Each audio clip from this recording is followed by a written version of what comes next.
Hare Krishna. Expect not the absence of the shadow, embrace the presence of the light.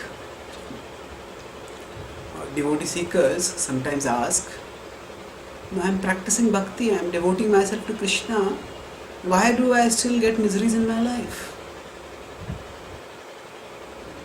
That's because misery is simply a fact of life in this world. To understand, you can compare the metaphor of a shadow and light. Now, Krishna is like the supreme sun, and the miseries of material existence are like the shadow.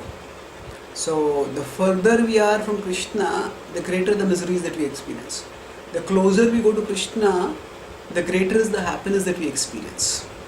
Now when we attain Krishna's abode, then we become completely free from misery and experience everlasting happiness. But as long as we are in the material world, there will always be the shadow of misery. Why? Because matter is a separated energy of Krishna, and material existence is inevitably temporary and miserable, being an existence that is distanced from Krishna. So the Bhagavad-Gita declares that. So now while we are in this material world, how do we come out of this? The Bhakti-yoga offers the best way, because Bhakti takes us closer to Krishna. And by enabling us, by training us, by facilitating us for fixing the mind in Krishna, it gives us access to the light of Krishna. So that means it gives us higher happiness. This process of bhakti is the best means by which we can come out of material existence and return to Krishna and attain Krishna. So now in 9.33 in the Bhagavad Gita, it is said that Kim punar brahmana punya bhakta raja rishiyastutha anityam sukham lokam imam prapya bhajasva mam. So the verse continues from the previous verse. So essentially what it says is that everybody can practice bhakti, and the relevant part for us is anityam asukham lokam. And this world is temporary and is miserable. Imam prapya bhajasva mam. Therefore, now that you are in this world, just practice bhakti. Practice bhakti. So the previous verse has stated that by practicing bhakti, that bhakti can be practiced by anyone, everyone, even those who are conventionally considered unqualified, the low born. They can practice bhakti and they can attain the supreme destination, the destination that is free from misery. So if they can attain, then everyone can attain, and therefore everyone should practice bhakti. Now, the important thing is for us, pertinent for us, is that even for bhakti practitioners, the verse indicates that the world will still remain anityam asukham lokam. It will still remain a temporary and miserable place, which they can get out of, which they should get out of by practicing bhakti. So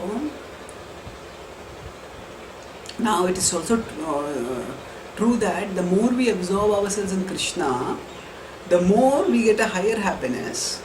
That means, although externally or physically we will still be far away from Krishna, but internally in consciousness we can go closer to Krishna by absorbing ourselves in Him. And by experiencing that higher happiness, we can tolerate and even transcend worldly miseries. So in that sense, bhakti does offer us relief from misery. But this relief is not the absence of misery, but it is the presence of a higher happiness that makes misery,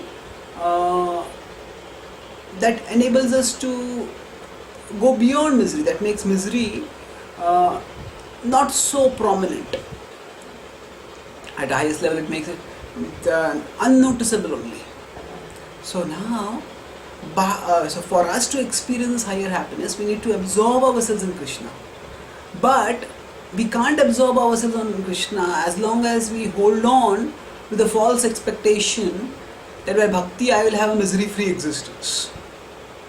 As long as we have that expectation, then whenever misery comes, we start doubting Krishna. And when we doubt Krishna, obviously we can't absorb ourselves in Him. And therefore, we further experience material miseries. But so once we give up that expectation and we accept that this world is a place of misery, and we also accept, then we see misery as a not just as a, it's not just pessimistic that oh misery is there in this world. No, we are proactively, optimistically see impetus as a spur to get out of this world. Then we can absorb ourselves in Krishna, and by that absorption we can experience higher spiritual happiness even when we are in this world, and even when we are experiencing misery. And thus we can transcend misery by the practice of bhakti, and eventually we can actually go beyond this miserable material world to the eternally blissful spiritual world. Thank you. Hare Krishna.